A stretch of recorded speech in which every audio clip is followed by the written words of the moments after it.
Hello beautiful soul, welcome back to my channel. This is my Ame from Japan, Kabayan Taurus. This reading is for you. Tingnan natin yung January 5 to 11, 2025. Maraming salamat muna sa mga subscriber, new subscriber, cross-watcher. At sa mga bagong pasok dyan, welcome na welcome kayo sa bahay ni Ate Aimee. Salamat din sa nakataba ng puso ninyong mga comments. At sa mga nagpa-personal reading, maraming salamat po. Kung gusto niyo na energy nyo lang talaga ang gusto nyong makuha natin, all the details para sa personal reading ay nasa baba ng video na ito. This sa general reading Kabayan Taurus, kunin mo lang sa'yo at itapon ang hindi sa'yo. Maaring ito is a vice versa, energy mo, energy ng person mo, o energy ng malapit sa puso mo. Nangyayari, or mangyayari pa lang. Use your own intuition, lawakan natin ang ating isipan. Marami kayong energy sa mundong ito, kaya hindi ito basta-basta magre-resonate sa inyo. Pag hindi nangyari at hindi nag-resonate sa inyo, ibig sabihin, hindi nyo energy ang ating nakukuha. Pag hindi nyo alam ang vice versa at ang general reading, paki-research na lang din sa Google para hindi kayo maligaw sa ating reading. Okay. Andito yung mga kahilingan, sa nakikita ko dito. Andito na yung may mga gusto ka ng panindigan, pero maaring nalilito ka pa. Pero nagkakaroon na naman sa'yo ng enlightenment actually, no? May mga sitwasyon na maaaring gusto mo i-achieve, ganyan, pero nalilito ka, nagkakaroon ka ng choices, parang handun ka sa sitwasyon mo na gusto mo nang kumawala sa isang sitwasyon sa buhay mo, either to a trabaho o to a relationship.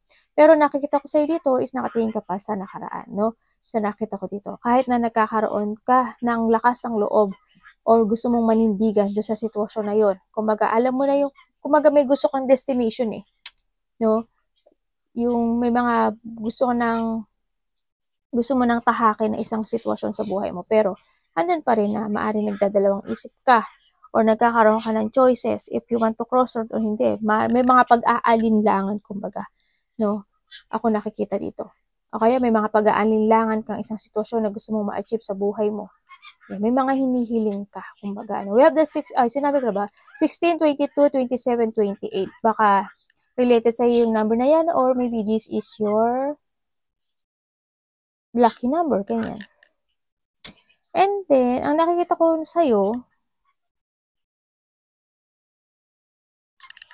you will receive some letter. So, nakita ko dito, maaring may makikipag-communicate sa'yo, or you want to communicate, so nakita ko to, o inihiling mo, or you wish, no? Or you wish to communicate sa'yo, no? So, nakita ko dito. Yan. Nandun din yung isang sitwasyon mo na maaring you will receive some information, or may maiisip ka, or you're thinking, no? Or may mga memory na papasok sa'yo from the past situation. Ako na nakikita sa'yo dito.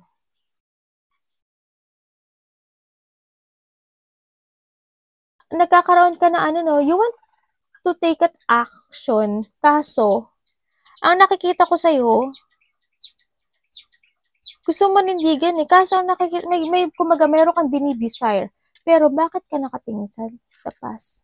Parang may something sa tapas mo, no? Hindi ka pa makapagdesisyon dito. Sana, di ba? Kasi, maaaring na dito yung you want to separate sa isang sitwasyon, o gusto mo nang manindigan, pero may pag-aalinlangan. Baka this week is may mga pag-aalinlangan ka na gagawin mo, no? Diba, mga lakad, ganyan. O kaya mga kakausapin mo, ganyan. So, nakita ko dito. May mga documents daw, ako nakita dito, na maaaring may aasikasuhin ka. Maybe you will receive news, messages, yan, may mga makikipag-communicate, o ikaw makikipag-communicate, o may mga document papers, ganyan. May mga writing or speech ako nakikita sa iyo dito na maaaring kailangan mo yata asikasuhin, at maaaring may mga lakad ka talaga, no? Yan, baka may mga asikasuhin ka, baka may mga hindi ka natapos na isang mga papers, ganyan, document papers, ganyan. So, nakita ko dito. Tingnan natin sa iyo, Taurus.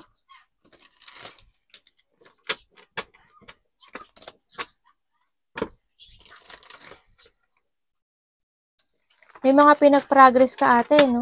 Parang there's a progressing, ako nakita. Na mga goals, ganyan. Uy, trap. Tingnan mo, we have the death. The death and the loss.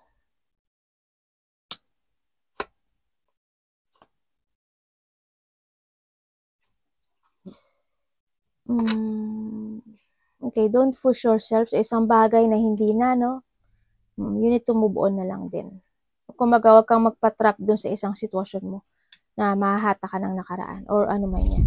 Or sadness man yan. Yes, nandito yung pagkakaroon ng maybe you pray or very religious person ka. May mga this week is maaring mananakta ang ulo mo or may stress ka o kaya magkukulang ka sa tulog, may mga iisipin ka o mape-pressure ka sa isang sitwasyon.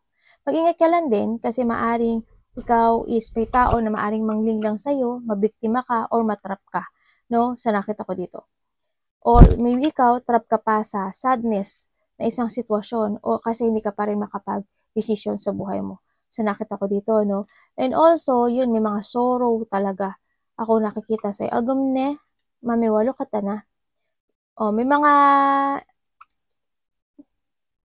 sana walang nawala, no? Yan, there's a loss daw. Maaring may mga mawalang buhay or mawala yung maaring mga alaga mo o kaya kung ano man yan. O maaring karelasyon, ganyan. 'Di ba? Maaring iwanan ka niya o magkaroon na talaga totally ng separation sa'yo. O may separation na magaganap.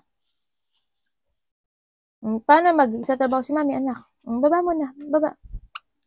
Ano ka to? Anak, ibibigyan. Tingnan natin. About po saan si naglaro ang mga bata.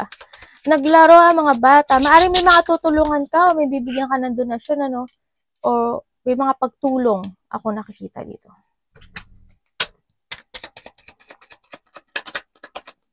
Ay, ano ba yun?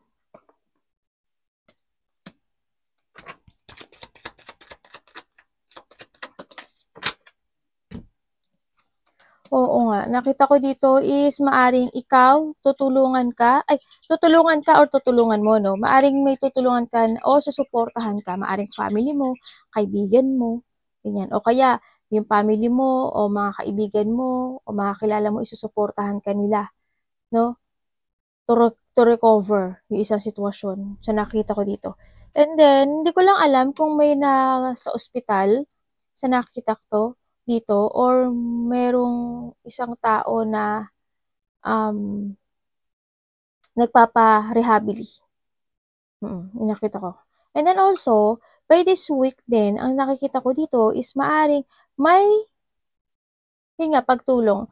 Maaring there's a communication ako na nakikita dito na maaring kaibigan mo or your family.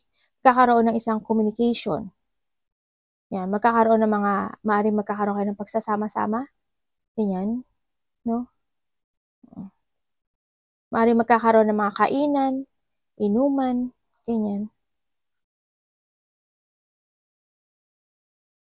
And then, siguro may reunion or party talaga. Kasi ang daming tao eh. Hindi ko alam why, ang daming tao. No? Siguro dito yung mga suporta sa'yo. Kung if you are in a sadness situation, kasi ang daming tao eh. And if you are in a sadness situation, maaring may mga tao na sinususuportahan ka nila or they give you love and support dito. Ganun. Ang daming tao eh. Hindi ko nakita.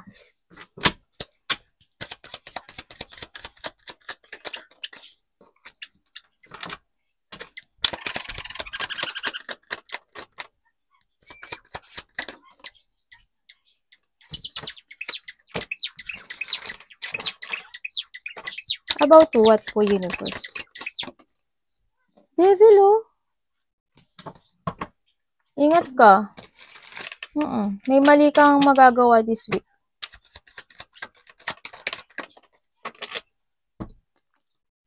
O, diba? Okay, this week, ang nakikita ko sa'yo, maaari may stress ka, no? Sa iyong pera or sa trabaho, sa nakita ko dito. Yan, may mga bad bad habit, no? There's a bad habit, maaari may mga bad habit ako nakikita sa'yo, na kailangan mo daw na magkaroon ng disiplina. Maaaring kung ikaw is kagastos, hindi niya may mga pagkakagastusan siguro, o kaya may mga sitwasyon na gagawin ka na may excite ka no? Huwag ka naman sanang magsugal. Baka may pagsusugal. May pagsusugal kasi ako nakikita. Sugal, inuman, paglabas ng pera. Medyo mapipressure ka raw. Mag-ingat ka lang din. This week, parang may mga stress, pressure, o mananakit ang ulo mo, or merong mga tao, or ikaw or tao, no, na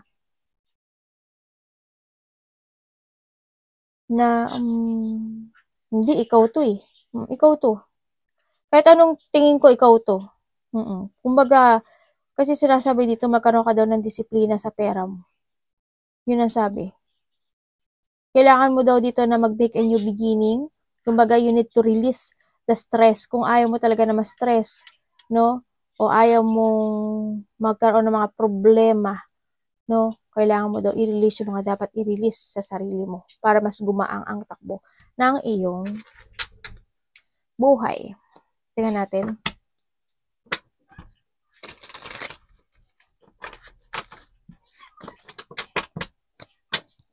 Iba dito, may no? Hindi ko alam kung may nag-a-addict or may mga bawal na ginagawa. Ganyan. Tingnan natin. Hindi naman siguro lahat. Ano pwede ko malaman kay Trap? About what's a star?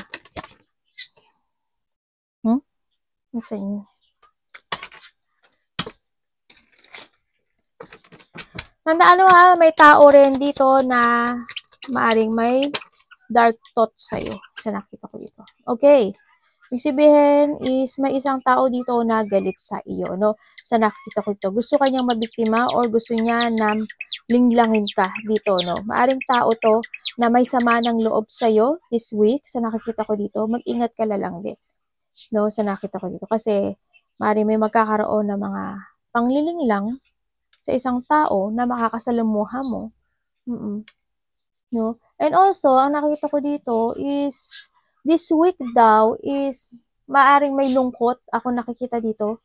Kasi why? Maaring mabibiktima ka or makakaramdam ka ng lungkot or makakaroon ka ng self-doubt sa mga tao o sa isang tao o sa mga gagawin mo. Ganyan.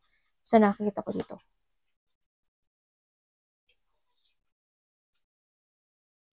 Bakit kaya may sorrow ako nakikita dito? Kasi, why? Kasi maaring meron ditong, kasi merong isang sitwasyon na malalack of clarity ka raw. Kumbaga, kasi may lungkot siya. Diba? Magpapakatatag ka sa isang sitwasyon mo, pero deep inside, andoon yung lungkot mo. Hindi ko alam why, pero maaring you are trapped in an emotions or you are trapped in a situation na hindi ka talaga hindi ka talaga, kumbaga may nararamdaman kang lungkot inside. Ganun ang nakikita ko dito. Kasi may mga self-doubt, sorrow, or lack of clarity sa isang bagay na pagbabago. Kung nandito si Pat, maaring mga hindi ka pa there's a lack of clarity ka pa to move on, no? Sa nakita ko dito, maaring gano'n. Kasi may lungkot pa ako nakikita sa'yo. Kailangan sa'yo dito is you need to trust yourself. Kailangan dito is a revert or kailangan dito is paninindigan. Umalis ka dito sa pagkakaroon ng trap, no? Mo dito sa sitwasyon mo. Ibalik mo yung kasiyahan mo this time. You need to focus. Iba dito, baka trap kayo sa pera nyo, medyo hindi maganda yung takbo ng pera nyo, or trap kayo sa sadness, umalis kayo doon. No, ang nakita ko dito. Kailangan nyo ngayon ng protektahan nyo yung sarili nyo, yung pera nyo, manindigan kayo, to make a new happiness, and it's time to recover and to revert. It's time to create again yourself, sa nakita ko dito, in a new you, no, sa nakita ko dito. Loss. Ano pong pwede ko malaman kay loss? Ano ibig sabihin? Nabigla ako dito Tingnan natin. Ano pong ibig sabihin?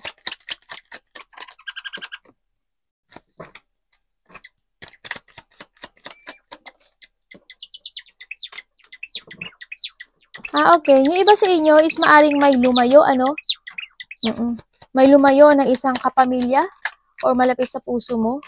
Hindi ko alam kung ito is nag-ibang bansa or nag-ibang lugar, ganyan sa nakita ko dito. Kaya nandito rin si sadness, yung sorrow. No, parang nandito ka sa, o kaya karelasyon, no? Halimbawa, may karelasyon ka o yung family mo. Kasi nakita ko there's a mother figure or a part of the family.